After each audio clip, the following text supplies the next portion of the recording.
it helps soothe the pain and suffering. Yeah. So how you doing? Oh man, it's between battling the idiots on YouTube and trying to like keep my head above water with the rest of the people around me, it's quite something, man. I tell you, I just don't know what to say most days. I'd just almost rather keep my mouth shut, because it's like the more I talk about stuff, the more it just comes flying back at me. You know what I mean? Oh yeah, yeah. I've come under attack on like all my videos. Yeah, It's just yeah. funny though. It is. But at the same time, it's just kind of like, it gets too much. You know what I mean? That like people actually sit there and purposely like waste their day attacking you. Yeah, like these guys are like, this is the stupidest thing ever, but they're like parked there for days. You know, parked at the video, leaving What comments. video's that one? Both my heliocentric videos. Yeah, I know. Well, I went on Chris's show last night. Well, just on the chat, and I got him to start talking about heliocentrism, and he was like, really good call between you and Rob and Bill there on Ab's show. Really like that stuff, and he started to talk more about it. And then as soon as he did, about half a dozen agents showed up and just steered the conversation into Jews and targeted individuals by gang stalking. Are you serious? Yeah, it was a complete charade, man. He actually had to that out. Yeah, he actually had to like ban the guy from like he's like, I know where this is going, but I'm gonna let you talk anyway. And so sure enough, he like gets him on the show, and the guy was just another agent, just like taking away from, like going around in circles about how he's like, oh, we need to worry about like, I'm a targeted individual, and these people are gang stalking me, and that's like all of his other 5 buddies were saying at the same time on the chat. Wow. And it was way out of control. But like, yeah, as soon as we started talking about heliocentrism and stuff, or he started, because I wasn't actually on the call, I was just in the chat. Yeah. But as soon as he started bringing that stuff up, yeah, they just all showed up. Like out of nowhere at the same hilarious. time. I know, and they're like, "Oh yeah, I heard Ab's show the other day, and those 2 pot smokers and stuff like that." And I'm just like, I know, and it just kept going and going and going. Like the whole night, you should have saw the chat. Like it was just ridiculous what was going on there. Like, wow. And how many would like leave and then come back and leave and come back as like new names, and it was just like, oh, that's so funny. Yeah, because Chris I think he has a lot of listeners. I think so too, to some degree. Like last night, there was at least like 20-something people at one point. Yeah. But then, like I say, most of them, like at least at that point, I would say like 10 would probably agents. Yeah. I would think he has a lot of listeners that don't come on his show at the time he does it. Yeah. Because they know. Yeah, because they probably can see what's going on too, to some degree. Because I see his name like all over the internet, like at different forums. Like links to Chris Kendall's show. So. Oh yeah. Yeah. I know. Since I've showed up, like you've probably seen that. Yeah, he's been getting out there more too. Like from the summer, from when I started listening to him. I don't know about this beforehand, but since the summer, I've noticed that he's been doing a lot of tracking around where people would have picked up on him too. Like he's listening to other shows, so I'm guessing he probably would have put his name out there. I've since summer put his name out there too, so yeah. I don't know how many people have caught wind of that based on my YouTube channel, but yeah, that's really funny though. It is. It absolutely is. That like as soon as that was being talked about, they all just showed up. Like you can access the chat from last night too. And because I think all you have to do is get like the code, which is their main call-in code or something. He usually has linked that before. If not, you can just like email him or something or whatever, or YouTube him and ask him what the code is, and you can put that in and get the actual chat and all of its links. Do you know that? Yeah, I don't think I've ever actually done that though. Oh, okay. Well, yeah. But anyway, do you have the chat? No, I don't actually access it. I've only accessed it a few times, but that was months ago because usually I'm there, so I pick off anything I need. If I don't, I just don't get it anyway. But yeah, I know that it is possible because I have done it. So it's just a matter of getting that. I think it's a 6 or 5 digit code that you have to enter. But But yeah, no, that was really suspicious, like really suspicious, and I couldn't help but like just sit there and watch some of it, and then they started on the whole bashing God stuff, and that because that's what Chris was getting into. That's why they all showed up too. Was as he was talking about like evolution and heliocentrism, based on you and I chat a bit, he started to talk about how like the people that are put out there for evolution seem to have a like the vendetta against Christianity more than they have a ability to. Pro-evolution, right? Yeah, exactly. It's like they just want to discredit Christianity rather than support evolution, and so Yeah. that's what I think also brought those guys onto the call. But it's just amazing that they're like sitting there listening, and then I also brought it out on the chat too as I was listening, because you could tell they were government agents, because they were using HTML coding in their friggin' rhetoric, in their typing. They were using like bold type that you have to like, I don't even know how you enter that in. I don't even know if it allow you to enter that in HTML, like in the chat. Huh. Yeah, I know. Like, how do you get away with like? Because I asked him, I'm like, how do you get away with like? Do you use algorithms or do you enter the HTML code? I'm like, I've never seen anybody been able to like bold chat and like use certain characters that you guys are using. Like this is, and so I brought out that what's it called too? The in the chat I brought out the, oh, so you guys are like gauging the temperature, hey? And the one guy comes back and he says, yeah, you forgot this one too. And he gave me like a line on like, Really? yeah, I know. Oh man, that is so ridiculous. If you were there last night, man, like it would have just blown your mind to like watch these guys and act. That's what I mean. If you want to access that chat, go ahead. But man, it's like I don't know. I don't know what to say anymore. That's what I mean. Like I may as well just keep my mouth shut because this is getting like way out of control. Yeah, because that doesn't happen that often on Chris's call. Like where he'll actually get shill attacked. Like I've only seen it happen like a couple times. Same here. I've only seen it a few times, and it's been mostly, again, when it's been like going into Jesuits rather than Jews, and it's been going into the Roman Empire rather than Jews, or it's been going into, again, like now, evolution and heliocentrism. Mm-hmm. But it's just funny that these guys, who I've never seen talk before on the show, like on chat, they might have had other names, but they referenced Absho. And it's just like, man, like you guys are really trying to keep a handle on this. Yeah. You know what I mean? Like I've keep never the lid on it. Yeah, it's like that's boiling over. Exactly. Freaking out. Yeah, I know. That's what I was like. That's what I said to the one guy in the chat. I'm like, man, you're really sweating bullets over there, aren't you? Trying to keep a lid on all this. I'm like, I'm just sitting here like thinking how much you're like really having to like work at this, because it's a matter of me just speaking the truth, and it's a matter of you actually having to like spin lies. But yeah, it was funny trying to like, I just call them out, like calling their bluff, just telling them I'm calling their bluff too, and they're just like, well, you're an idiot.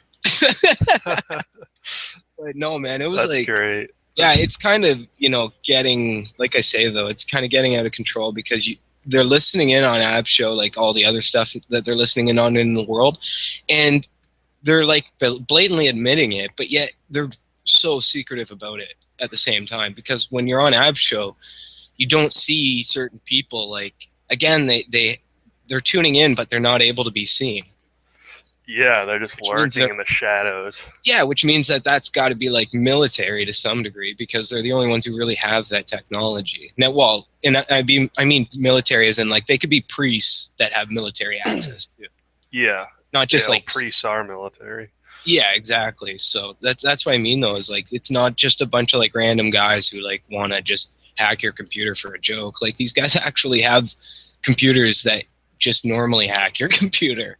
You know what I mean? Like, I don't know what to say. It's yeah, that's really funny. Yeah. If you want to listen to that, go ahead, because that was something. Because Chris even started calling the guy out on like what's it called, on targeted individuals. Like, because the guy was like, "Oh, I'm a targeted individual." He's like, "This happened in 2007." He said like Chris, and he's like, "Why do you still care about this right now? Like, why haven't you done anything about it?" Like the guy, you say you go into like a grocery store and the guy's following you. Why don't you confront him? And the guy's like, "No, you can't confront these people." And he's like, "Are you kidding me?" He's like, yeah. And it was just around and around, and that's what Chris said, and that's what like other people like Bootleg Bill and Reg and stuff. I don't know the validity of those characters, but they were saying like, cut this guy off. He's obviously a disinfo agent. Yeah, the TI thing is weird. Like, I think it, like what Chris was saying on the show last night, it's just a matter of like getting you paranoid. But they still do it. He wasn't admitting that they don't do it. He's like, but what is getting put out seems to be paranoia to get you into this like mass schizophrenia. You know what I mean? Like where you can't trust anyone and you can't think straight anymore. Yeah, totally. Yeah, and because like he was even showing like one clip there where the guy was, well, he brought up a clip to Chris, like watch this, and so Chris is like, all right, I'll entertain this. So he goes on. It was a stupid like Fox News thing about what is it about gang stalking and stuff, and the guy was on Fox News and said, hey, we went to the cops and all this stuff, and you could see he was like mentally distraught. And Chris thought he was an actor and all that stuff to some degree, but he obviously, like I said, he didn't deny that it doesn't happen.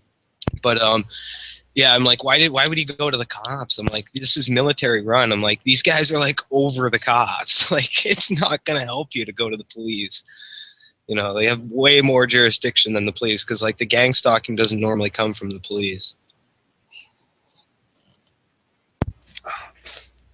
Yeah. Yeah, I'm looking forward to listening to that call later. Yeah, go ahead. It kind of, like I say, it got out of control like halfway through, so I don't know how much is going to be relevant after halfway through, but the first half was pretty interesting. But I like this comment on Ab's thing. I enjoyed this show on heliogeocentrism. This is such an interesting topic that has barely been explored. It's pretty cool. Yeah. There's been other comments. One other comment that I think I told you about, Tim sent to me directly, was that he liked the fact that Christian apologetics were like putting this shit down. They were like, when you came out and like stopped that guy in his tracks about believing, his whole the evolutionists. Yeah, the whole mysticism stuff that he couldn't not get out of. There was he said that was really great. It was really great to hear because there's like too much of this crap going on where people just like accept this and like rationalize it and stuff. Yeah. Well, yeah, the cool thing about heliocentrism is it's one of those things that all you need is just to trigger someone to think about it, like for the first time in their life. You know what I mean? Yeah, and hopefully the seed will plant itself. Yeah, and I guess it's just kind of like a light switch. All you have to do is like hear about it once or a couple times, and it's something that you can, like, you have direct access, like through your experience, to like just look outside and be like, is this planet really spinning thousands of miles an hour? You know what I mean? Like, yeah, well, I think that's the inherent power of God right there, to basically rewrite what has been falsified to us, like falsely put in our heads. Because, I see that as well, that like it's a really complex subject to talk about, but when you step back from it, it's really simple to some degree. And I think that's what clicks for most people, like you say, with the light switch. Because when you start asking yourself, when you just look at like normal evidence, like, how do they predict this stuff? How do they even know this stuff? Like, how do they explain why the stars in these pictures are circular compared to Polaris? Like, it's very simple to look at the fact that, it's like, it does get the gears moving. So yeah, it's not that complicated to some degree when you can step back and actually look at like the simplicity of what is real. But when you dive into what they want, like the numbers game, that's when it becomes really really something else. But yeah, when you say to yourself, like, yeah, if we're spinning at, and we're at this certain angle and the stars keep lining up all day every year, that doesn't make sense if we're on this trajectory that is given to us. It just doesn't add up. It's like in that one video, it's like the laser sight. Like, you can't deny a laser sight. You know what I mean? So, well, yeah, but and then they say, well, that's just because the stars are so far away that moving 300 million miles won't, offset it. But then, someone's going to be like, well, is that true? Are they really that far away? Yeah, and I hope that gets in. I hope that throws like the gears into high gear there, because of the fact to say that like they don't have proof for their guesswork when they tell you that, oh, the stars are that far away. How do you know that? Yeah, and then you realize that they're saying that they're that far away because they'd have to be if heliocentrism was true. You know? Exactly. That's what I mean. So it keeps coming back to like very simple questions, like how do they know this, and how can they, well, like, just observe it. Like, again, when they say this is science, it's like you can't test they're that far away. Yeah, right. Exactly. It's like when they say, well, we know Big Bang is true, it's like you were never there. Yeah. And it's never happened again for you to retest. So how can you retest? How can you even test that? It's like evolution. You can't test evolution because the majority of the evolution, supposedly, if they even wanted to believe it, no one was around. Yeah. That's what I mean. Like, they're so simple in the way that, like, you can actually figure out that, like, they just absolutely have no proof on any of this because they were never there. Yeah, that's a big part of it. It's just basically a historical claim. But, yeah, it's just so funny. I just keep telling people about evolution. Like, it's impossible. Like, there's no mechanism to guide evolution. And we know this from observing populations over time. And it's just impossible. Like, you can't, time and chance cannot create something as sophisticated as a gene. It can only fiddle around with a gene that already exists. You know what I mean? Exactly. And that will produce different effects in the animal, but you're not gonna create that new underlying genetic information. It's ridiculous. Like, it would never ever happen in a million years or a billion years. Yeah, I know. And again, if it was testifiable, we would be able to test it, like you or I or anybody else. Yeah. I mean, we're able, like, scientists will put bacteria under a microscope and study it for thousands, tens of thousands of generations, and stuff doesn't happen. Like, it's just, it's been experimentally proven to be impossible. Yeah. But these evolutionists are just like, oh, well, you know, something happened over billions of years. Like, it just happened. That's what Chris brought up in his conversation as well, is that, again, this is all just like constructs of the mind. It's not actually, like, you can't go out and grab this stuff and actually, like, hold it to be able to test it. It's just imaginary thoughts and abstract thought. Because that's what I keep breaking it down to those people on the internet that want to keep coming after me for my comments out there, is that, you know, if evolution was true, if Big Bang was true, then drop the word theory. I'll start believing you the day you can drop the word theory. And they're like, no, you're getting theory mixed up because there's a difference between base theory and theory. And I'm like, do you even know what theory means? I'm like, the word theory was around before the word science. It's a conjecture. It's guesswork. It's not. That's all the word was. That's all the word was ever meant to be. And they're like, no. It's science theory, which means, you know, you can test it based on hypothesis and observable empirical evidence. And it's like, then why is the word theory even there to begin with? It's like, you can't. You know what I mean? That's like, it's like the perfect oxymoron. Yeah, it's really like it's a really legalistic way of saying, like, we don't have evidence for this, but it's but that's still, what I mean. It's still a fashionable idea, basically. But they can't even see, like, well, they know what they're doing, but it's funny that they try to pass off that, you know, people out there are so dumb that they can't see that it's right in the words. And they put out, like, public service announcements about, like, why you should believe a theory. It's pretty funny.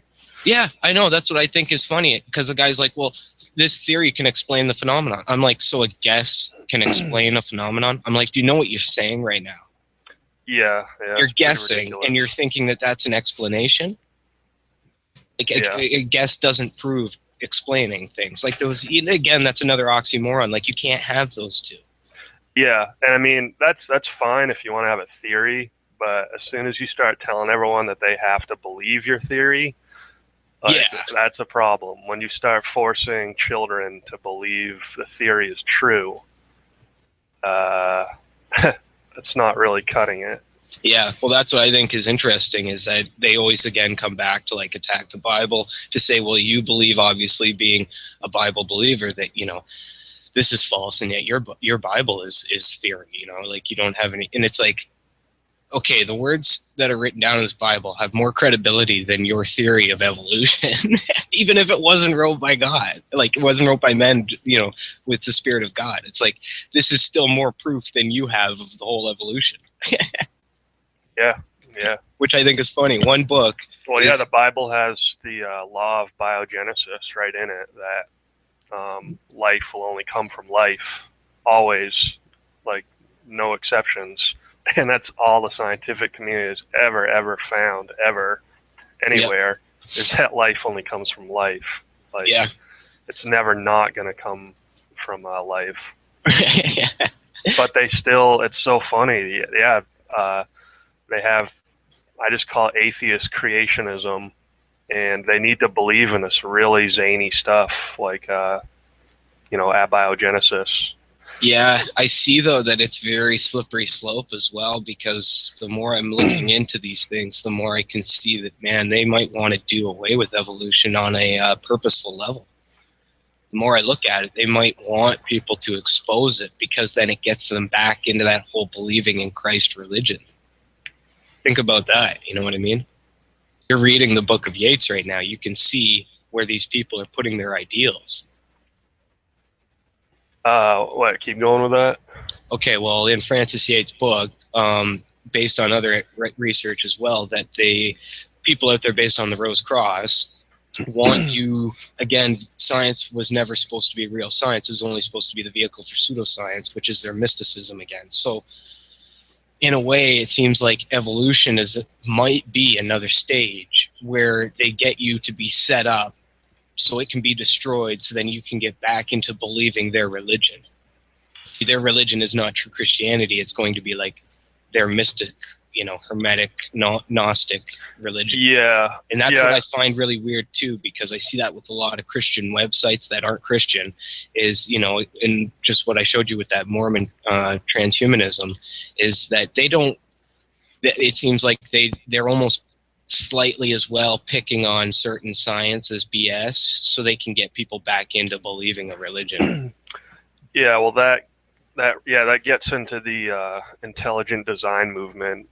Yes. And yeah, I definitely see that is going to be growing more and more. And yeah, I think it's going to get back to, well, I think we've talked about this before, but I think it's going to go into this like cosmic consciousness thing where the universe itself is intelligent and can create complex biological machines just because intelligence is natural, kind of like a pantheistic type of thing. Yes. And I see like that's there's kind of a front pushing that on the like physics side as well, you know. All this singularity. Like, yeah, and like all this quantum mechanics, and they're talking about like light having a biological property now, and yeah, I just see this whole like cosmic intelligence type of movement, and you know, you see that like everywhere in the New Age stuff as well, and yeah, I could definitely see it going that way, and like the whole materialism taking a fall. Yeah. Well, that's what I'm looking at as well, because the people out there who are propagating this stuff believe in Satan, who is posing as an androgenic god. Yeah. They're all for intelligent designers, you know. Yeah, but they're also for, again, that singularity, where like the two become one, you know. And just looking at, that's why I wanted to have a bit of this talk between us, because of that noetic sciences from Edgar Mitchell, you know, the astronaut there. Yeah, isn't that ridiculous? I know, because there you have a man who supposedly was, where is it here?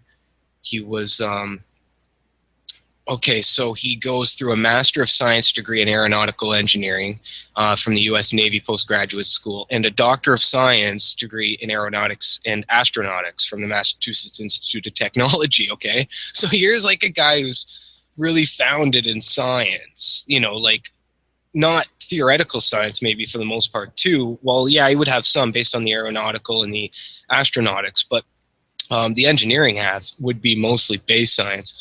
And then he starts getting into, yeah, like spontaneous remission, meditation, consciousness, alternative healing, spirituality, psychic capabilities, survival of consciousness after bodily death, and extrasensory perception, lucid dreaming, parapsychology. Like, how do you make that jump?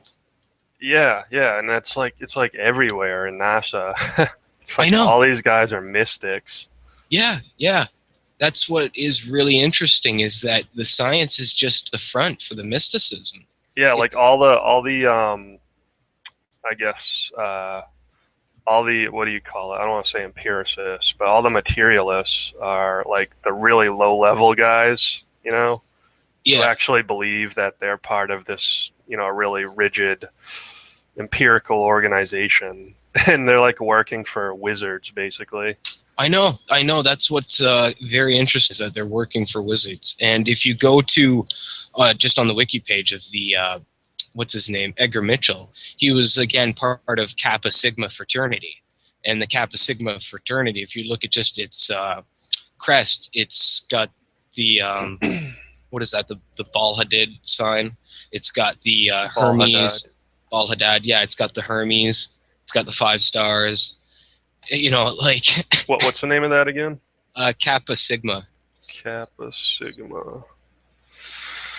Oh yeah, Hermes, the winged sun at the top. Yep, which is from Zoroaster. Right. Yeah, well, and then it goes into Egyptian. Yeah, Assyrian. Yeah. But yeah, they got it all. I know. And then one color is emerald green. You know, because it was funny that. Oh yeah, and you scroll down and look at the membership there on that page. The star and the crescent. Look at that upside down pentagram. Oh man, that's hilarious. With the skull and crossbones. I'm actually just gonna rip that right now because I'm gonna probably use that. So what is this, like a certain college, or is this all over the country? I'm not. Yeah. Oh yeah. Probably 305 active chapters in North America. So yeah, that's like all over the country. That's ridiculous. This is ridiculous. It's so nuts. Did you see, and you saw that John Denver school, the school he went to, or the fraternity I sent you the other day? It had like the eye at the top. Oh yeah, that one. Yeah, that's. That had like tons of politicians and actors and musicians. Yeah, I brought that out on Chris's show. I told him to take a look at that one, and he went through it thinking, wow.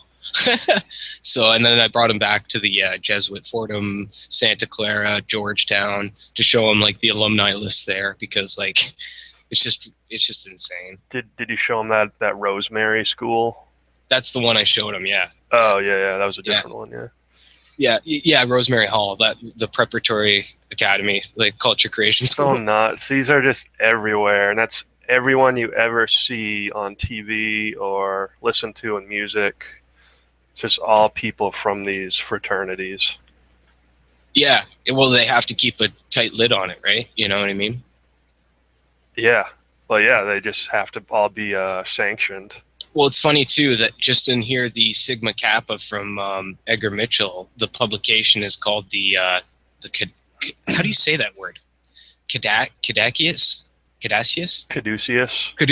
That's what it is. Yeah. Because again, if you just go to, and where is it, the Caduceus webpage, you know, of what it is. Okay, Roman iconography, it was often depicted as being carried in the left hand of Mercury, the messenger of the gods, guide of the dead, protector of merchants, shepherds, gamblers, liars, and thieves. Yeah, I remember reading about that. Like, I don't know. Yeah, it's pretty funny. It's, yeah. And then people were like, why is this a medical symbol again?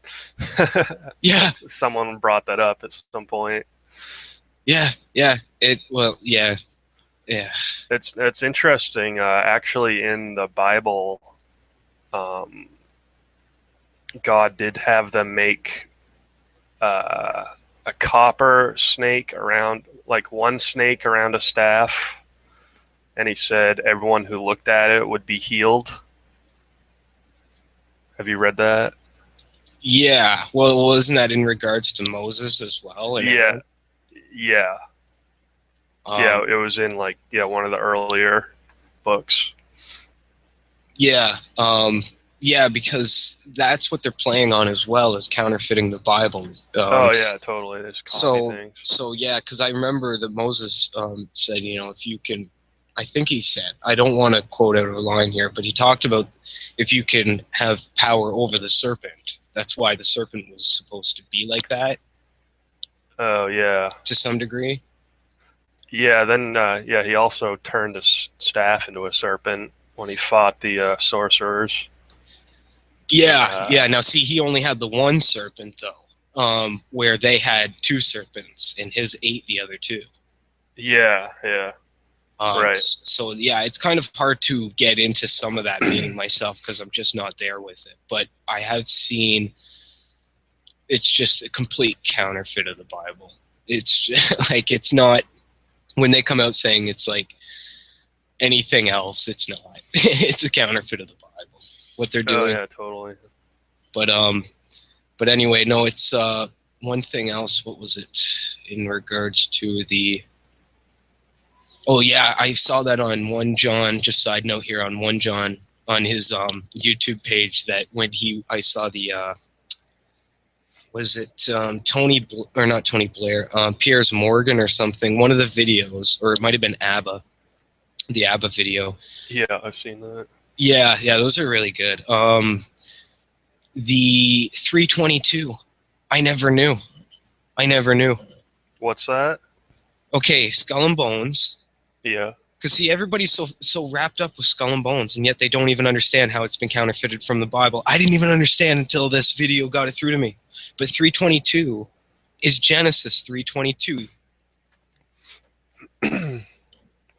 Let's see, Genesis 3:22. And the Lord God said, Behold, the man is become as one of us, to know good and evil. And now lest he put forth his hand, and take also of the tree of life, and eat, and live forever. So that's what they're celebrating? Yeah, with the Skull and Bones. That's hilarious. Isn't it? I know. I didn't even know that until the other day when I saw that. So, does a skull and bones represent that they won't die? I think so, yeah. Because I've seen that in other movies, actually, where, and the one was the Kingdom of Heaven movie, where the guy had come back to, like, near Jerusalem to take part of his kingship and part of his land that was part of his father's. And on the walls inside of the place where his father lived, there were skeletons dancing with the normal people, and it said something in Latin that he said, and then he translated in English, and it says, "You shall become like us." Yeah, I know. That's funny. I know, because see, that's again like what most people are missing is that these because like it's hard for me. I see that in a lot of Mike Hogarth's presentations out there, which I find he's really good on a lot of stuff, because he's been able to like put out the patterns and the themes of how Satan's counterfeited the book, but he's also knows the Bible so well that he can really teach people and edify them in the fact of like every number that you're seeing out there in the occult. And this is what I could never really tell Ab that much because it's like hard for me to get it through to him, but they're all in the Bible. So when you see 9/11, again, like go and read Revelation 9/11.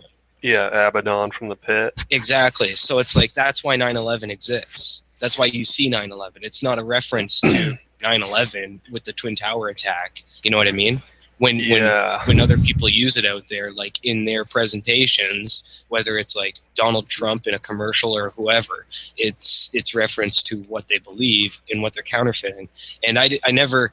That's why me and I got to get more into the word myself, because Mike Hogarth had also presented it with I think it was the Rose Compass episode he did, that 33 out there is being counterfeited because there's like 33 references in the Bible to something. You know what I mean? I forget what it is, but that's why they want 33. Also because of Christ's age, because of his pre-ship out there and stuff like that. But that's what I mean. There's like if you go through the Bible, say there's like 77 instances of something, that's why they use 77. You know what I mean? Right, or 13. Exactly, because that's what Mike was bringing up as well. Is that's why Christ and 12. Yeah, apostles. I know. So that's what I mean. Like when you really start getting into more Bible study, but not just like reading the words, like again counting through, like how many chapters has this been, or how many verses is this duplicated in the book. You know, when you really start looking at it like that, it opens up so many more doors to what these people are actually doing. Oh man, you should watch this video later. Did you see Malcolm Bowden's Gematria video? No. He was decoding basically numerical values of words in the Bible. Oh, so he's been doing it too. Yeah, and I definitely trust his work, but he just analyzed. I forget what part of it, but there was just forgetting the main. There was like one really, like every phrase that refers to God or Christ all has the same numerical value. Like, what's the link to the video? Here, yeah, you'll have to watch it yourself. I can't really describe it. It's mind blowing, eh? Yeah, but he Malcolm said like he consulted like a statistician, and he said the odds of what he found were like 1 in a billion or something. Oh. And yeah, you'll have to watch that later. Okay. Yeah, that's I want to make even a short little video about the 322 that I've just learned, because like that's not even talked about out there. Yeah, you're definitely right though. Like they counterfeit all these numbers in the Bible, and they try and mirror them. Yeah. It's because that will help, because that'll help people to understand the validity of Christ and the validity of the Bible, because that's what most people are forgetting, is that when they see like 322, because I think all the times now when I've seen that in a movie or when I've seen that like again being played off something, and it's like it's in Batman, Batman the Rise of the Dark Knight, where the stadium gets destroyed. There's 322 in the stadium. Oh, really? Yeah, that's what I mean. You can go back now and look at like how they're trying to tell you that they want to become gods. Oh, yeah. Yeah, I remember a bunch of movies where I had that pointed out to me, where they were showing Bible verses on screen. Like there's one in Truman Show. Oh, yeah? Yeah, there's a bunch in The Matrix. Oh, I would think so. Yeah. What's 7? What's the deal with 7? Well, 7 is the number of creation. Right, yeah. So that's why they have that sitting within their in that one video I put in with that monument that was made with the 7 inside of the Hermetic symbol. That's why there's 7 principles to Hermeticism. But yeah. What do you think the 7-7 was? Now that's the thing. There is 7-7 and 777. And you can see those 7s. I'm not sure in the Bible what they pertain to per se, but you can see them in John Dee's or Aleister Crowley's. Yeah, John Dee came up with a 7-pointed star. Yeah, well, again, that would be creation, I would think, to some degree, but his alternate creation. But yeah, you can see the 7, the 7-7, and the 777 in Crowley's. Rise Liber 777. Yeah, that was one of his books. Yeah, that's what I mean. It's easier to see what they're doing with it, but I'm not sure what the Bible has to say about that. I'll have to look into that more deeply. But yeah, it's again more counterfeit of creation as far as I can tell. Because obviously they're counterfeiting like every number. They counterfeit 8. They counterfeit 6. Because that's why in Mike Hogarth's presentation they use 6. Because what was he saying about 6? There was he put it together about something with 6. And anyway, it's in the Triple Helix documentary that he did. And 6 is used for the number of radiating lines for like the Walmart symbol of the sun and things like that. But I forget what he was alluding to, or not alluding, but basically explaining with 6. But that's what I mean. It's like it comes down to like everything we're told is a lie from Satan. Yeah. Like it's true if you read it from the Bible and believe in the Bible's account of it. But if you don't go with that, then everything else you're going to be told is going to be a lie. So when it comes down to like 6, God would say 6 is this, but we'll never see it as that, or at least people in this world will never see it as that unless they're born again Christians, because they'll be going on 6 as a number, 6 is this, 6 is that, whatever the philosophy is that they're being pumped with. You know what I mean? So yeah. That's why I can really see now when I look at like that scripture of like, you know, don't debate in science and things like that, that like it's just it's skewed way out of control now. It's like numbers don't even have value anymore. Like they never did to begin with, in a way, because I always wondered why there was like qubits used. You know what I mean? And it was like, well, now that I look at what they're doing with science, what Satan is doing with numbers and letters, it's like no wonder God never wanted us to get involved with that. Yeah, it's just way too out of control. It's not like, because you even go back to like etymology or whatever of like letters themselves, and you just start to see like that all of them have been plagiarized by Satan. Yeah, definitely. Yeah, that's so funny. Yeah, even the shapes of letters. Yeah, like the alpha and the omega and stuff like that. I was reading Yeats' Rosicrucian Enlightenment, and is that the book you read? Yeah. Did you read all of it? Yeah. Oh. Yeah, I was just reading about John Dee's Monas Hieroglyphia. Yeah. And his images are there. Obviously, he's showing like the sun and moon twin pillar symbolism. Yes. Like blatantly. Yes. And I'm not sure if someone earlier than him has that. I guess Francis Bacon is showing that too. What do you mean had it earlier? Showing those symbols, basically, the twin pillars. Well, that's Egypt's twin columns that were taken from that. And they have a sun and a moon on them. Well, yeah, see, that's that whole duality polarity thing where the one is the earth and the other, like, that's basically the daughters of men and the sons of God. That's why you have the one world globe above the one pillar of Joachim, and the other one is Boaz, and it has the black globe. Right, yeah. But yeah, when you get back to, I think it's Karnak, that had the two pillars in front of, I think it was Karnak. Maybe not Karnak. Yeah, I think it's Karnak. If you just go to Karnak images, the main entrance, Karnak, how do you spell that? Karnak.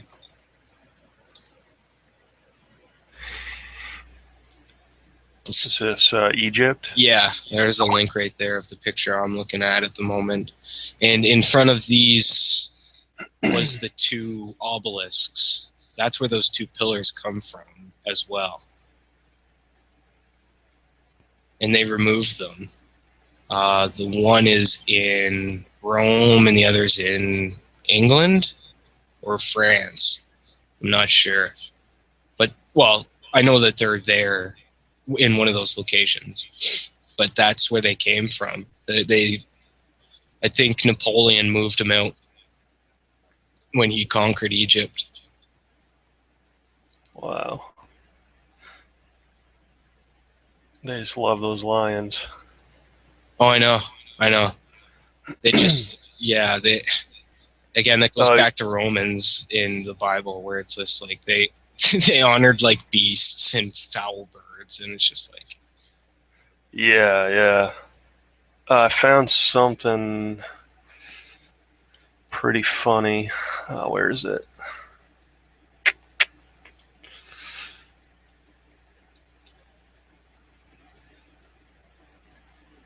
Oh yeah. Did you look at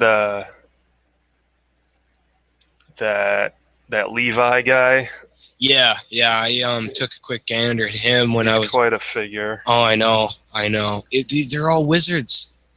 Yeah. So this guy was. Luxor Temple. Sorry, that's what it is. Where those two pillars came from. It's the Luxor Temple. Go figure. Luxor, Lexus, all that good stuff, bad stuff, really. Yeah, but this Levi guy, he did that famous picture of Baphomet. Yes. And yeah, so this guy was he came before Blavatsky and those people. And yeah, I tried to mention him quickly in that one video I put together of information. Yeah, so he and he also he met with that Edward Bulwer Lytton guy who did the Coming Race and the Vril Power. So yeah, that guy met so many occultists, but like he met them or they met him. I don't know. They met each other somehow.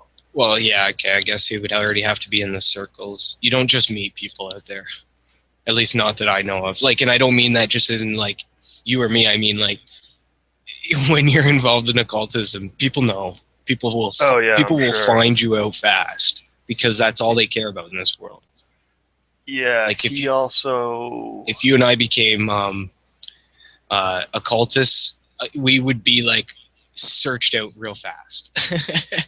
Yeah, they definitely have like this like network between each other. Well, what I think, and that's what they do. They write books and publish them, and when other people read these books, they're like, oh, okay, this guy definitely is an initiate, and then they'll find each other. Like that's how they communicated before the internet.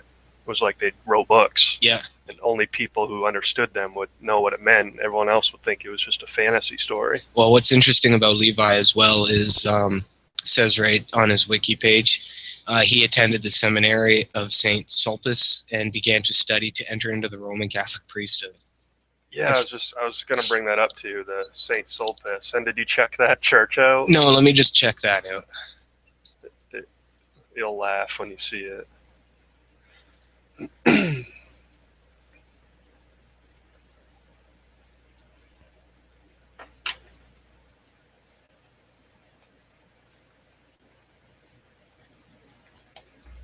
Here's a direct link to it. Interior of the church to either side of the entrance of the two halves of the enormous shell, which is Tridenica gigagas. I don't even know what that is, but it's a giant clam. Anyway, given to King Francis I by the Venetian Republic. I didn't even read this stuff, but anyway, there's just more of it. Okay, well, let me just check that out. What you're seeing here? Yeah, the Venetian Republic. Yeah, I know. Go figure. Oh yeah, this is the. Yeah. What was that from? I saw that before. The obelisk with the mark on the floor. Yeah, it's just got a freaking obelisk right in there. And if you go to the main site, it'll show you. Oh, keep going. There's a link there to there's a whole wiki on the gnomon itself, and it's like an Indiana Jones like a light thing where the light shines through the window at a certain time of the day and casts a shadow on the obelisk, and it's just funny. Yeah, that's interesting when I read the references in popular culture about this as well. Yeah, that was in the Da Vinci Da Vinci Code. Oh, was it? Okay. Yeah. And then the Saint Sulpice was founded by Jean-Jacques Ollier, and this guy was a mystic, and he was where is it? He was a follower of Charles de Condren and the Oratory of Jesus. Oh yeah. And yeah, let me link to it. Okay. I'm just looking at some of these high-res pictures here of the inside of the church, man, and it's just like, again, amazing, like the sun symbol with the dove in the middle and stuff. Yeah, it's like as occult as you could possibly get in the church. Yeah, that's what I mean. Like, I always look at these pictures for the little details of the architecture inside of them. That just gives it right away. Like, you have to ask yourself, like, not, I don't have to ask myself anymore, but like, these are just great ways to put out to people, like, if they're really claiming this is their religion, like, you can obviously see there's a lot of discrepancies. Yeah. Like, way too many. Okay, so what am I looking at here? What should I look at? The Jean-Jacques or the Oratory? Either one, I guess. It goes back to the Oratory of Jesus, and this is just, it was just like a, French school of spirituality. Oh, getting into that supposed... See, I really dislike that, how they call it Christian mysticism. I know, yeah. Like, why not just mysticism? Yeah. Well, I guess it's good for us because we can see that it's trying to be passed off as Christianity. Yeah, that only strengthens our work for God and being able to say that, like, this is all religious and this is all counterfeit of the Bible.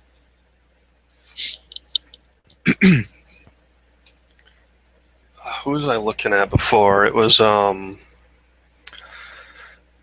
of the Gothic architects. Okay. I think, did I read that in Yeats? Who was that? Hold on, let me find it. Sure.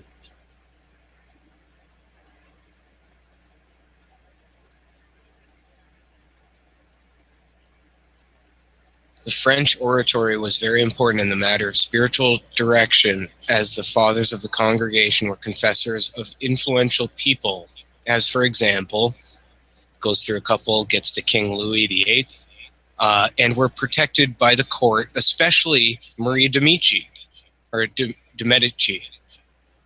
So we have more Medicis there, which were the ones who were founding the schools as well for the whole Neoplatonic Pythagorean. Oh, really? Yeah, the Medicis were the ones who helped. Was that France mostly? That was in Venice. Oh, yeah. And Italy. You'll get to that part in the Rosicrucian, but that was that's where Finicio and Pico were. They were. If it wasn't for the Medicis, they wouldn't have been able to do their work for the most part, because Medici was the one who wanted sacred texts to be found, supposedly, I think, in Hellenistic areas, and brought back to Rome as well. And that's where they got the Corpus Hermeticum and translated it into Latin. Oh. Yeah, I thought it was interesting about Prague. Oh, yeah. How, where did they move? Did they move from Venice to Prague? Yeah, Rudolph II moved the imperial court from Vienna. Yeah. To Prague. And, yeah, and then that's where John Dee and Edward Kelly and Kepler and Bruno all showed up there, like in this one area, and that was basically like a center for witchcraft and whatever. Probably still is to this day. Until Habsburg destroyed it. Well, yeah, because if you look at Where is it? I would say, just looking at the map where Prague is located. Yeah, check. Yeah, that like it had to be outside of its own territory. You know, back in the day, there was the Swabians and the Bavarians, right? And they were northern Italy, which was pretty much South Germany and Austria and Slovenia. And hello. Hey, sorry, I had to sneeze. Oh, okay. I thought the call was being... Yeah, if you hear me mute like that... No, I just thought the call was being cut. But anyway, so what I'm thinking with Prague is they had to move it out of the way to form the Reformation, because they couldn't do it in their own backyard. It's like the NIMBY thing, you know, not in my backyard. So, because that's what I really see with a lot of it, is that they were propagating a lot of their ideas away from their you know, set geographic locations, because it would look so suspicious. You mean, right, so they used the Reformation to set up these basically witchcraft centers. Yeah, because they could not do it in Italy, with obviously being the heresy of what was against the Catholic Church, so they had to basically move outside of that. Right, so yeah, that's kind of the feeling I got. And yeah, so why did Habsburg later attack them? Were they did it become too obvious, or no? I think it was just a matter of, again, that's part of my belief of the Hegelian dialectic, where they'll go and set something up and then they'll take it back over. See, it was always under their control to begin with, and then they just basically come in at the end, because you'll read that as well in the book, that the Jesuits started to use all of the Rosicrucian symbolism after Prague and the Roman Empire had come in, you know. And so, you know, it's like, well, why would they do that? It's like, well, it's because it was always theirs to begin with. So they just branch it out. It's like me giving you like a whole wizard kit, telling you go out, and then I come around and blow you apart for it. But meanwhile, we're really on the same team.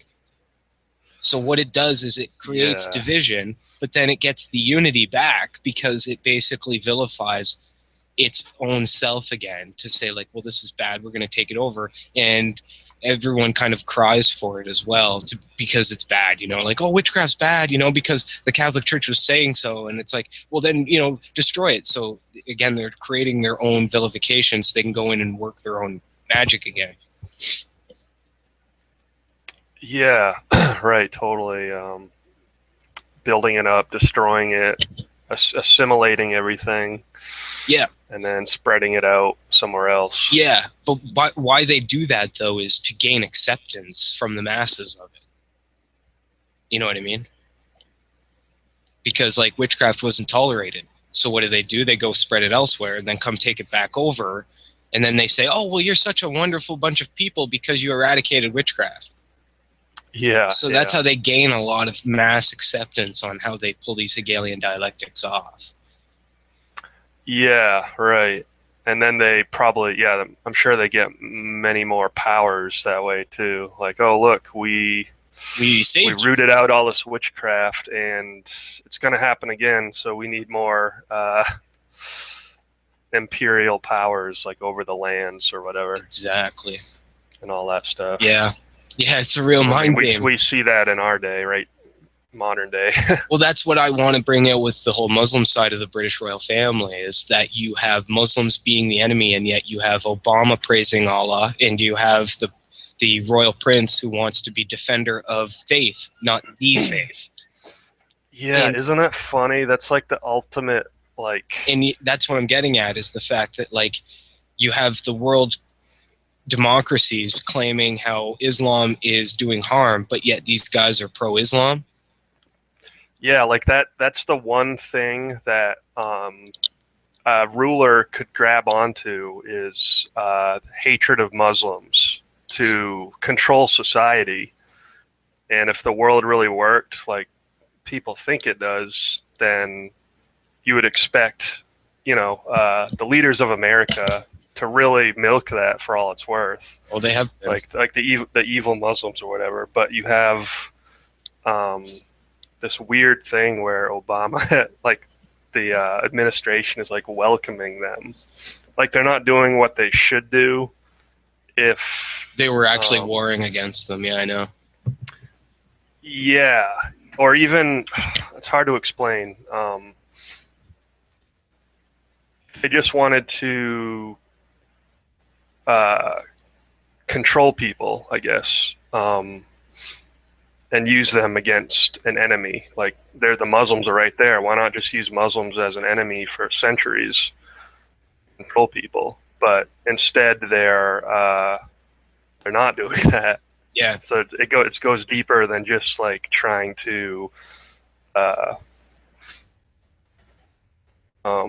hoodwink people, I guess. Oh, well, yeah. Hard to explain. Well, that's what I'm just going to get at, and that's what I want to focus on when I'm making in my video. It's not going to be too crazy. It's just going to be like putting it out there for people to think about. But it's going to get back into the fact that most of the Hermeticism came from Arabia. Yeah. So what have you figured out about that? So, well, that's what I'm kind of still figuring out, is the fact that, like, I can see now why Prince Charles and Obama are Muslim supporters, because their beliefs are in direct alignment with the Byzantine and Arabian empires and the Egyptian empires that basically were all in cahoots with the same type of, like, Satanist doctrine. You know what I'm getting at? If I didn't find the connections, like you've seen too, probably, that like a lot of the philosophers were helping the Hellenic, like the Arab philosophers were helping the Hellenistic philosophers as well as Egyptian philosophers. Yeah. I mean, it's been going. Yeah, Persia. I keep finding Persia as a source for tons of stuff. Yeah, so. Exactly. So that's what I'm kind of leaning towards figuring out right now and trying to put that together with the video. Is that's where I can see that these guys have no problem with Muslims, because it seems to be like multifaceted. You know, where like as much as they love Egypt, they love the whole Islam Muslim thing. Because that was really a helping hand in keeping the mystery schools going. Yeah, totally. Yeah, I'd like to learn more about that region.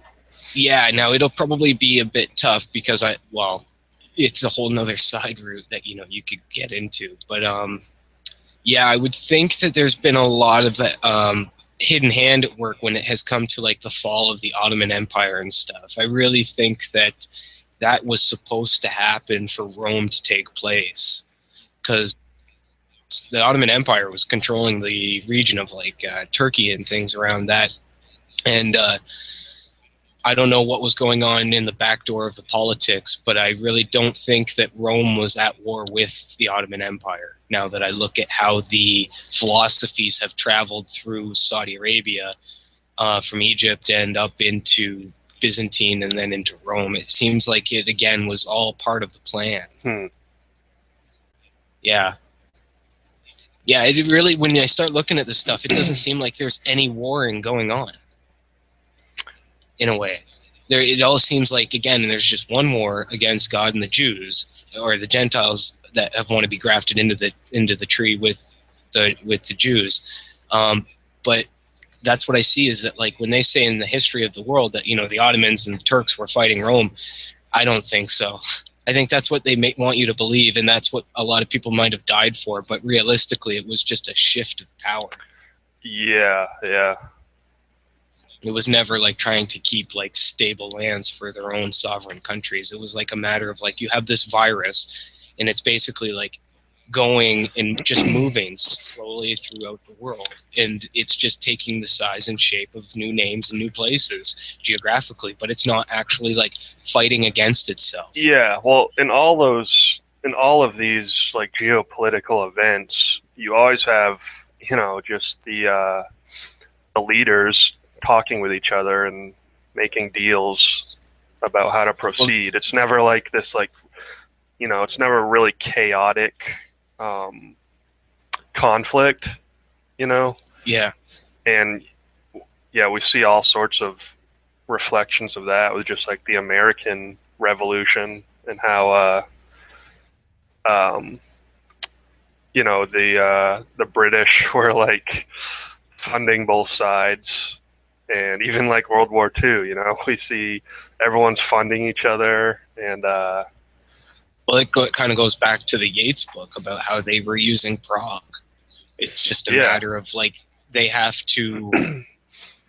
Because that's what I'm looking at with the whole like moving around of the Turkish Ottoman Empire there into Italy and Rome and stuff with their beliefs and their culture, is that it's like it.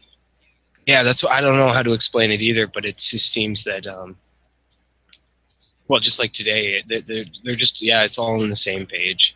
And it always has been. That's the thing. They just need to create strife to make it look like what they're doing is worthwhile, you know, because they can't just come out and say, okay, well, we're just going to move to Rome. They actually have to be like, okay, Rome's going to take us over, so we have to go to war with them, the Turks. And then at the same time, Italy says, okay, well, we're going to go to war with you. But it's just a matter of like they create that false front so they can just move their stuff over. Yeah, and then both sides gain like huge, basically what we'd look at today as just security industry contracts, and they just grow in many ways from that otherwise would never have happened without that conflict. Well, exactly, and it's the same thing, I guess, with World War II and the whole like late 80s, 90s, like Ukraine. That's where, you know, the League of Nations came from, the United Nations came from. Like, stuff would have never happened without these conflicts. Exactly. Yeah. None of this would be happening today without those conflicts. Like, they were crucial. Yeah. Well, that's another way of, again, counterfeiting the Bible, I think, because God had split Babel apart and created that so that people might come back to him. Yeah. Yeah, that's what it is. So really, they don't have, when people say, oh, these guys are super intelligent, that they are like super smart, that they're like, oh, they're running the world because, you know, they've studied psychology for a long time. It's like, no, they're just using God's own tricks against us. Yeah. That's all they can do. Nothing new under the sun. When does that Ordo ab Chao originate? Do you know? Like on the seal of the dollar bill. I guess basically that saying, order out of chaos. Yeah, I'm not sure. It sounds like another Hermetic principle. Well, exactly, right? It's not. Yeah, I know. Well, that's the Hegelian dialectic. That's like the alchemical process, basically. Yeah, that's what I mean. It's very philosophical. It's a synthesis of two opposing elements. Yeah, and that goes back to even Satan himself portraying himself as an androgenic god. Yeah, right. Where there's going to be those two sides to create one. You know, so. But yeah, I don't know how far that really goes back. As far as I know, it was in 33 or something where they put that on the bill or something around the 30s. And but yeah, it definitely looks like a Hermetic principle. Yeah. That's what I mean. That's what I think is interesting, is that all these things that we're being told to be new, to be like, oh, humans have thought this up. They're not. They're just counterfeits out of the Bible, really. Because it's like when you look at Albert Einstein's quote that, you know, you can measure some things and other things you can't measure that should be measured, or something like that. That's from the Bible. Oh, really? Yeah. I'll try and just get that. Hold on here. Because I was wondering, like, again, like, now that I saw all these guys back in the day, that they were like, well, no wonder they were so smart. They were basically the ones in the clubs propagating this stuff. That's why they had such an amazing insight or foresight. And but then I look at it, and they didn't even have insight. They were just counterfeiting the Bible. Yeah. Because I want to get that.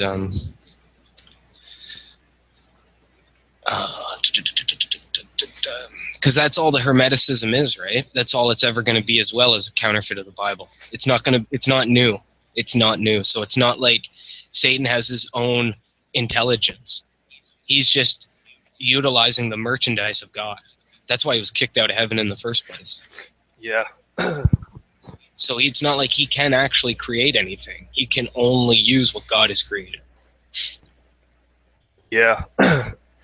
Which means that all Hermeticism, Gnosticism, and everything is just going to be a counterfeit of God. Yeah. So it's not going to be new. It's never going to be anything modern, you know, like the whole deal with truth. You know, people are like, oh, well, truth is this. Well, if truth was this, it would have always been this. Truth doesn't change based on time. Yeah, that's why we got such a huge, like, movie making industry. It's just because of the illusions. Like, you can't make anything new, so you just got to keep making the illusion of these other realities, I guess. Yeah. Oh, yeah, I know. Yeah, the more I look into this, the more I see that it is just all... There's so much storytelling everywhere. That's all it is. That's all it can be. That's what I mean. It can't be anything new. It can't be original. Yeah. It would defy itself. It would actually like stop the whole process if it was original. Yeah. You know what I mean? Because then they'd actually now have to think about something that like happened that was like outside of already being known. Yeah, that's so funny how yeah, the culture creation stuff, like how like every like alien movie goes back to Theosophy. About their their root races, their just different races of advanced beings. And like everything's a spin-off of like that one like the secret doctrine or whatever, and that in turn's a spin-off of something else. And and then that just turns into like a million different stories in our time. Oh, I know. It's kind of all like that. And and all the it's just crazy. It's like all follows that same equation. Yeah. Well, the quote is, not everything that can be counted counts, and not everything that counts can be counted. That's the Einstein quote. I'll try and find that from the Bible again. I forget. I think it's in the New Testament that I saw that, because when I was reading the Bible, I'm like, that's where they got that? I'm like, oh, you know, it was like a really like, I got to put that out there because people think this man was like, you know, coming up with this stuff. What did he say again? Here, I'll just send it.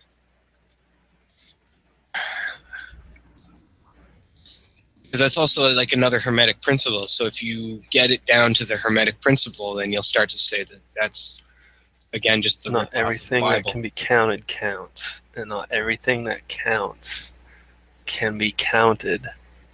Yeah, and I believe from what I saw in the New Testament, it was where Jesus had spoke a parable where it was like, yeah, he was bringing across the same thing, that like you're trying to figure something out here where it's like it doesn't add up, you know what I mean? And other things add up. It was, I forget if it was in Mark, Luke, or John, or Matthew, I mean. But I'll find it. I'll definitely find it. Did you see that Gurdjieff guy? No, I'm just taking a look at that right now. Yeah, I quickly scanned him before, because when I was looking at making my video, I came across a lot of these guys, but I had to really like stop to a certain degree because of the fact that like I was trying to keep it on the science. Yeah. And I didn't want to get too much into these guys just being mystics, because then people would kind of forget that they're looking at like how science has been really fronted as mysticism, or like fronted for mysticism. So I just tried to kind of keep it away from some of these guys, because otherwise too I would have to like spend another couple of weeks figuring it out on how these guys were really part of stuff. But yeah, no, looking at this guy, you know, obviously the Sumerang Brotherhood. Yeah. because that's what I mean, was an esoteric Sufi. You know the Sufis? Right, yeah, they're out of That's Islam, yeah. That's what I mean. That's getting back to the whole, like, why like princes and presidents like Islam. Yeah, the Sufis. But yeah, this guy, he, let's see, he influenced this guy Haushofer, Karl Haushofer, who started the Thule group in Germany in 1923. And that was all based off Gurdjieff's teachings. And supposedly Gurdjieff even got him to use that, because they met in Tibet.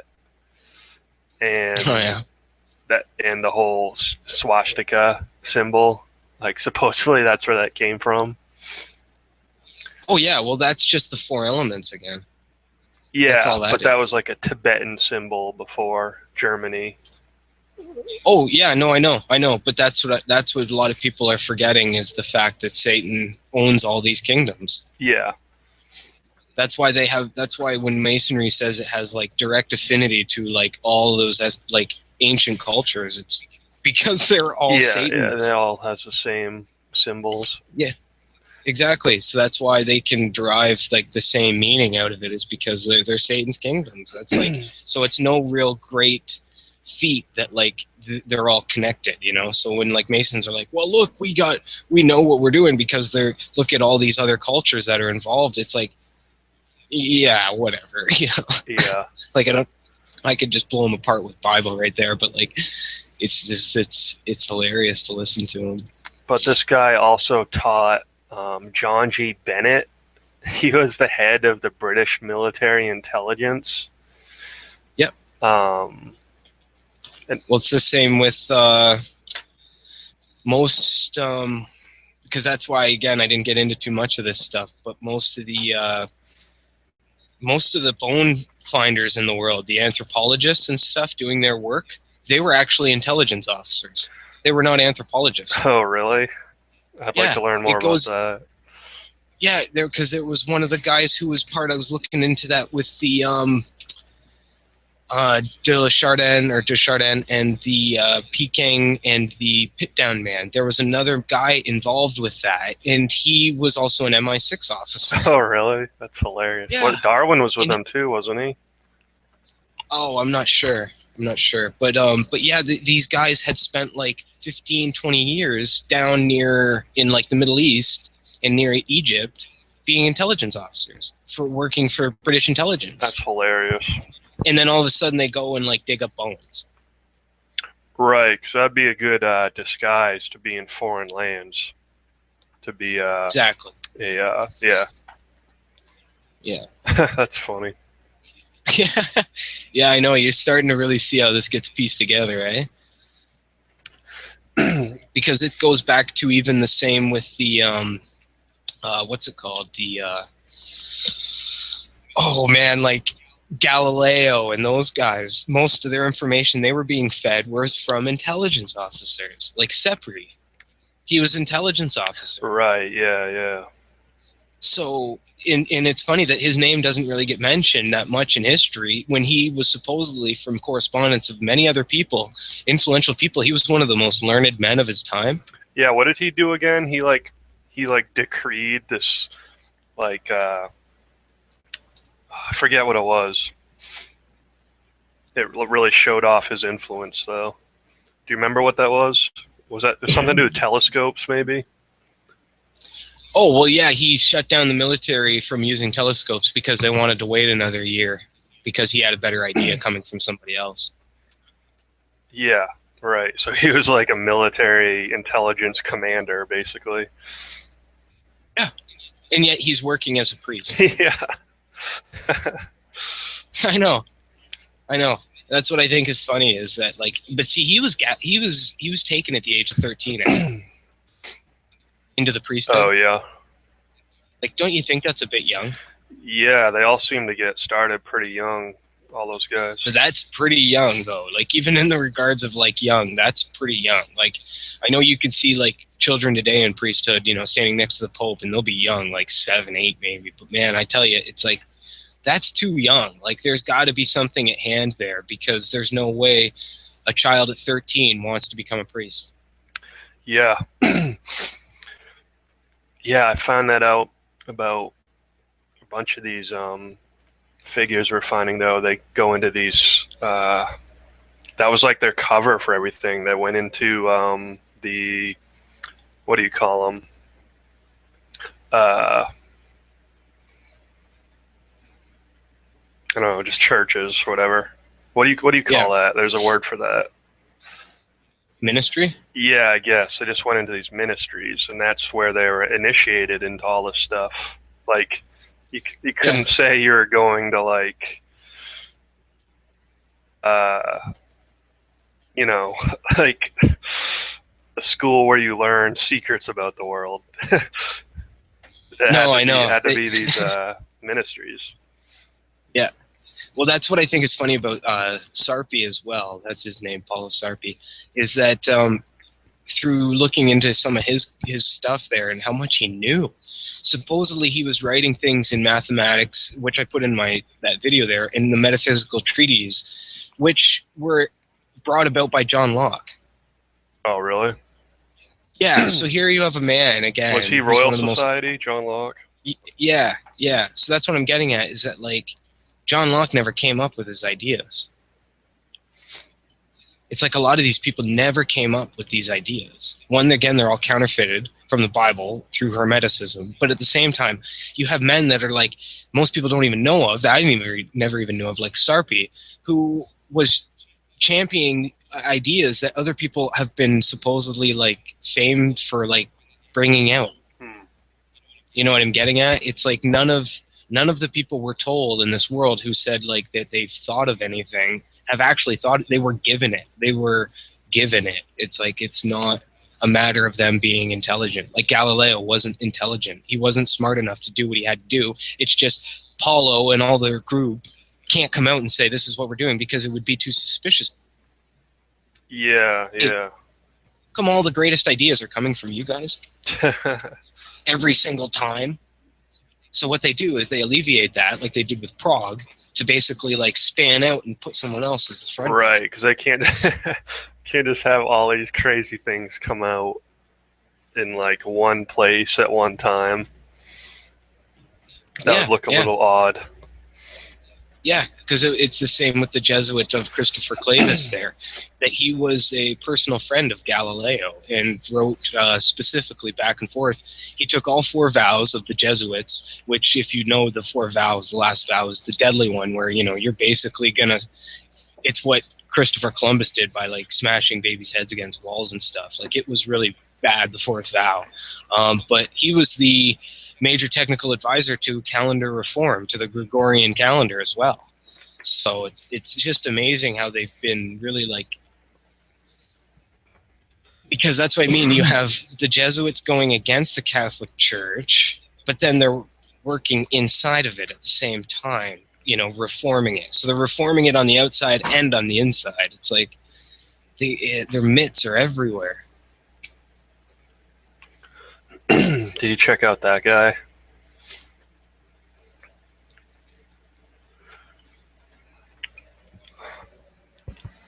So this dude wrote that Morning of the Magicians book. Okay. And that was published in Paris in 1960. And this was like, I guess this was like the book that initiated, like, everyone into the occult. Like, no one had really heard of this stuff on a mass scale, and had all this crazy stuff in it. But yeah, so that like exploded all over Paris, and then it became like a bestseller in, like, a bunch of different countries, and moved to the US, obviously. And so this guy, well, you see, his original name was, like, Yakov Mikhailovich Berger, and he was a Talmud Kabbalist. Yep. And he studied under that Fulcanelli guy. Did you see him?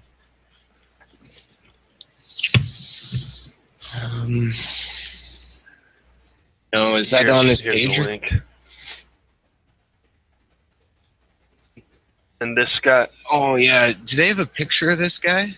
I think he should have pictures on. Yeah, I'm just gonna look that up as you're speaking. Yeah, so this guy was this like mysterious French alchemist who I guess was like a pretty big deal at the time. And oh yeah, he's the guy I was trying to think of. He wrote Mystery of the Cathedrals, and it was all about how Hermeticism was encoded into the Gothic architecture. And yeah, like all the proportions and different motifs and stuff were like all out of like Hermetic principles. And he said this guy Walter Lang, it's on the wiki page there, he said Fulcanelli had a message for Bergier to give to Andre Hellbrunner, who was a nuclear physicist, and about how to use nuclear weapons or something like that. So it was just funny how that was getting back into the science military world. Yeah. Yeah, they all call it the rosy heart of alchemy in a way, though, too. There's always the roses. Yeah.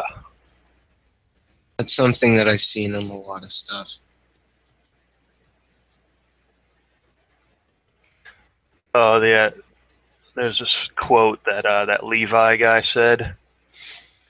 Says, behind the veil of all the hieratic and mystical allegories of ancient doctrines, behind the darkness and strange ordeals of all initiations, under the seal of all sacred writings in the ruins of Nineveh and Thebes, on the crumbling stones of old temples, and on the blackened visage of the Assyrian or Egyptian Sphinx, in the monstrous or marvelous paintings which interpret to the faithful of India the inspired pages of the Vedas, in the cryptic emblems of our old books and alchemy, in the ceremonies practiced at reception by all secret societies, there are found indications of a doctrine which is everywhere the same and everywhere carefully concealed.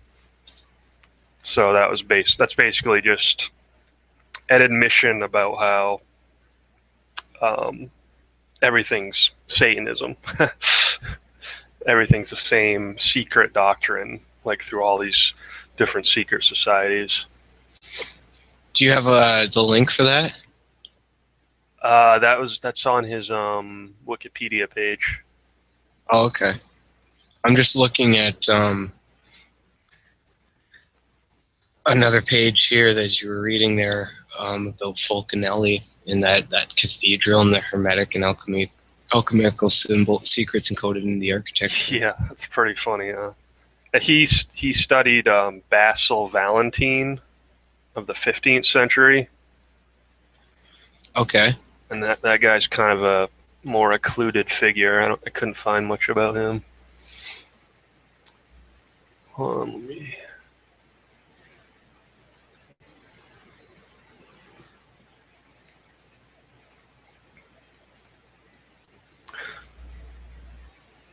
There's a link.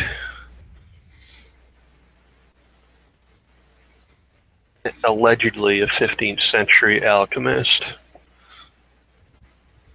Man, this stuff is all over the place.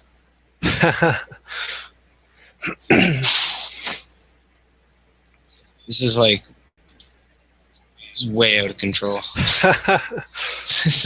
You know what I mean, though? Like, it's that whole architecture thing. Like how everyone's got a hard-on for that architecture, and yeah. That's like a language to them. Yeah, it's just amazing how like there's not a space in this world that is not influenced by this now.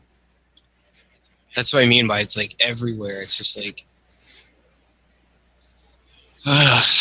anyway, Basil Valentine, anglicized version of Blasius Valentinus. It's literally 15th century alchemist.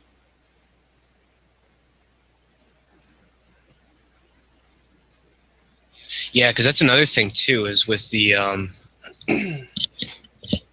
Sumerian Brotherhood or the Sufi stuff, is that a lot of chemistry supposedly had come out of Islam. That's where chemistry came from, I guess. What was that, the alchemy guy? Might be, yeah. There was links to him I've seen. I don't know how far it goes, but considering that's where I think that maybe that's why Satan's going to be using Muslims and Islam as the final sword to his battle and agenda, is because that's a lot of people forget that's where the cradle of civilization was. Yeah. You know what I mean? Yeah. So the Jews are basically God's chosen people, along with the Gentiles who want to be grafted in, are very minute, in particular, as quoted in Scripture, very particular peoples, but they're very particular people that were rescued out of the cradle of civilization, basically. Yeah. Like, considering the Arabs, the Egyptians, the Babylonians, the Phoenicians and Canaanites,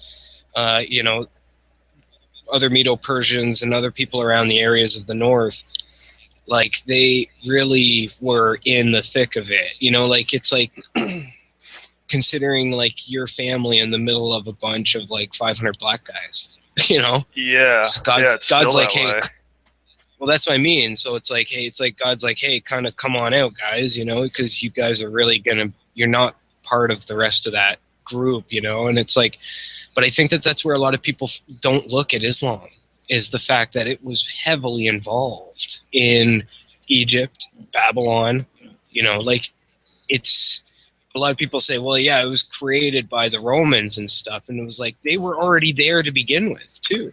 Yeah, yeah. Because I see that as well. And I tried to bring that out, that, Rome helped create Islam. But it's like they were always there to create it because they were always in it together. They were buddies. They were like family friends. So there's like no reason that, the Romans or any of these occultists in the world running the world have a problem with Islam, because they're just same halves to the coin. And you also see that with the Order of the Golden Fleece. That the Order of the Golden Fleece was supposedly Roman Catholic, but then they opened it up to Saudi Arabia. And people kind of like, some Catholics were like, what are you doing? Because this is a Catholic order, under the Pope. Yeah. And now you're inviting Islam into it? So... I was just See, I don't even know how the origins of that whole area exactly. Oh, of Islam? Yeah, or Persia. Oh. Yeah, it's kind of not something I've been able to get too far into, but I do know a bit about, just off the top of my head about things. But that's also why in my video, although I didn't really get to it, I hope people can, I hope these things seed in people. I really do, because when I put that picture up of like the roses, and I talk about the 8-pointed stars and the Maltese cross, and then I have the roses in there talking about the rose and how it's used as well, that's why I put the Sufi thing up there, because if you look at the Sufi insignia for Islam, it's an 8-petaled rose. Oh, really? Yeah, it's just green. That's all. Because I even counted it. Because that stuck out like a sore thumb to me, and I'm like, are you kidding me? I had to say to myself, and I'm like, let me take another look at this. So I count the sides, and I'm like, oh. So is that like a play on both Rosicrucianism and the 8-pointed star? Exactly. Yeah, that's that whole... in a way, it's like an octagon as well. But yeah, it's really the play on like the rose cross, and that's why I'm gonna hopefully try and bring out in the video I want to make too a bit more about that. But that's how Islam's being played into this final game as well, is because there's the 12th Imam in Islam, and the 12th Imam is supposed to be like the Christ, yet it's going to be the false Christ. Right. Yeah. And so the 12th Imam is basically the Antichrist, as in like the rose cross Christ that they want you to believe in. Yeah. So Persia basically came right out of Babylon, like right out of Assyria. Yeah, that's what I mean. Like when you talk about Babylonians, you're basically talking about Islam too. And they have that. Yeah, they got that that bird symbol. Oh yeah, I tried to show my friend that who was involved with Islam, and he was like a really nice guy, you know, but he couldn't see it. He couldn't because he would be like basically throwing his family and all of his friends away. Yeah, yeah. And I tried to show him that. I'm like, dude, like your symbols, even the all-seeing eye, is in Islam. Yeah, Cyrus the Great, which is basically is that the Horus? Yeah, that's all it is. Yeah. Because you see the wings of Isis and Horus and Osiris in Egypt, and it's the same thing. They got the circle over their head as well. Yeah. and that's why you see the circle in all of the saints in the Roman Catholic Church over their head or around their head. So that's the same circle. Yeah, gripping the two circles. Yeah, but if you know that that's a triquetra right there, the three circles in one, basically. And then they got all the Hermetic principle around it with the red and white triangle duality right there. Yeah, that's funny.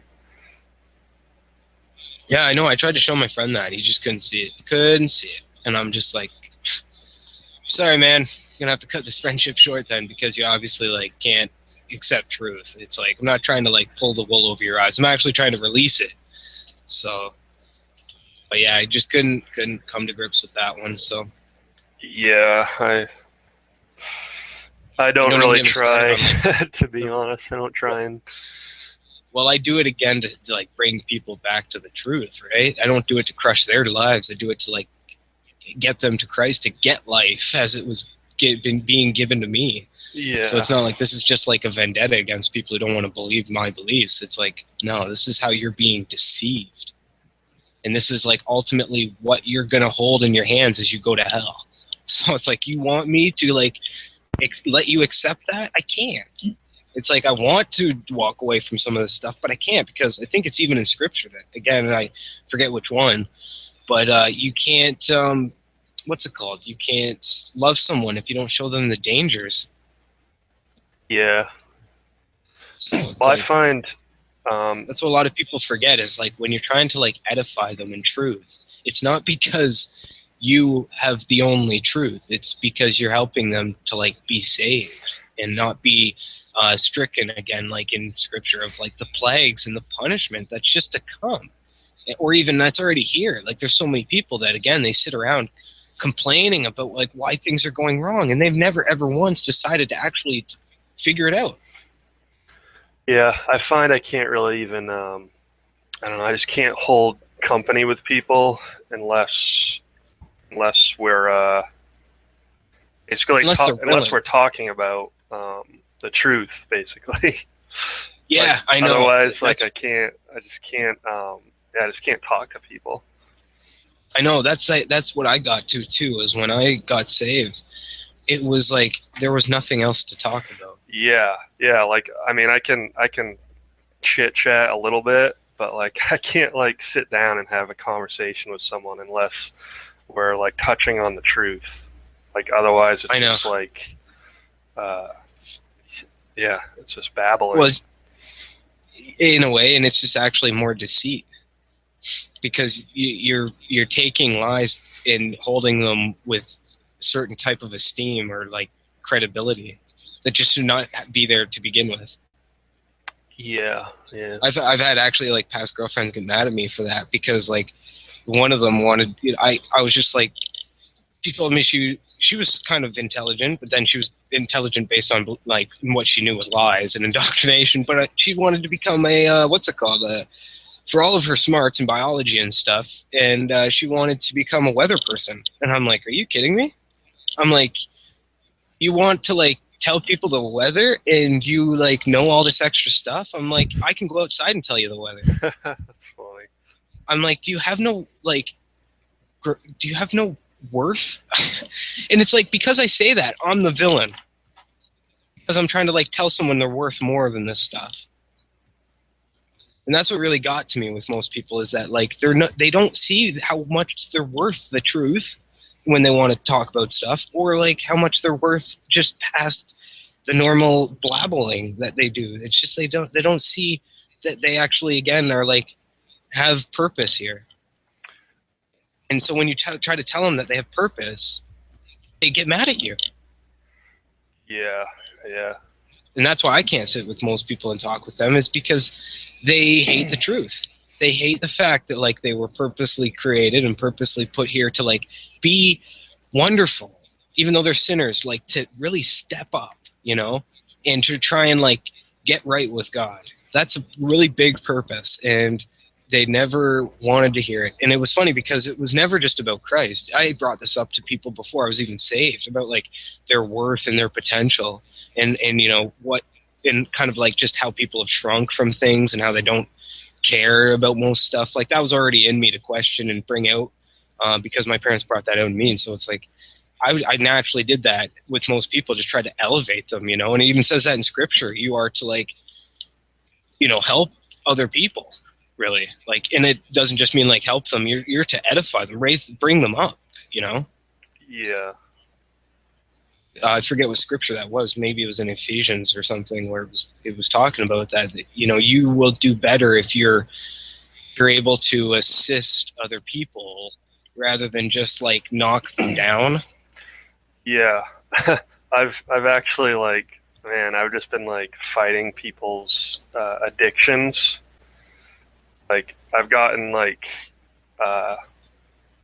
3 people around me to stop drinking. You've got 3 people? Yeah, to stop drinking alcohol. Well, that's good. That's a start. Yeah, like I kept showing them how bad it was, and like how it was affecting them, and I just saw them gravitate away from that, and so I mean that's the spirit of the Lord right there. Yeah, Amen. That's like, oh man, it's so terrible. But then there's other addictions too that like I just see people, they're like, yeah, they're just addicted to something. Like everyone has this addiction with something in the world, and it goes back to certain aspects where they've become a product and a victim of what's going on, and they don't even see it. Like they would never need to drink if they weren't really bombarded and bamboozled. You know what I mean? Like it just wouldn't be there. Because it's not like kids grow up drinking, so it's like, oh man, it happens. It's so bad. I can't believe that's somehow people got fooled into believing that was like a worthwhile thing to do. I know. It's like the ultimate trick, basically. Yeah, because that's just destroyed so many people. I know. I've been trying to work with some people, one person around my immediate life there, and with drinking, and they just don't want to see it. They really don't. Like they try, I guess they do the best they can, but that's always the excuse, is I'm trying. Yeah. And I'm like, I don't get that. I don't get how people use the excuse while I'm doing the best I can. It's like, just throw it away. Yeah. Just stop doing it.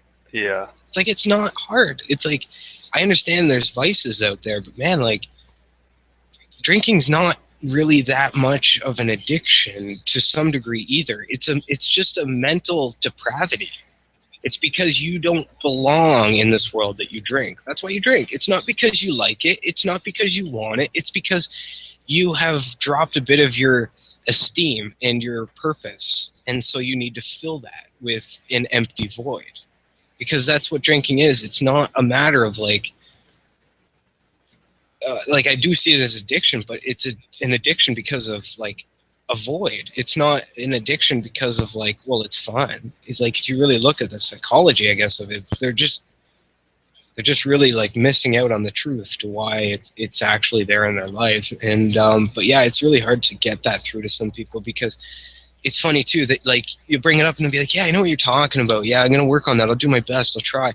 And then like a day goes by where they'll get like into drinking again, and then they start like arguing with you. Yeah. And then you're like, didn't we talk about this like 24 hours ago? Yeah. And then didn't we talk about that like 52 hours before that? And didn't we talk about that 3 days before that? And it's like, can't you see that like every time you drink that you come back to square one? Yeah. You're making like no progress here. Yeah. Yeah. Anyway, crazy. hold on one sec. I'll be back in 1 second.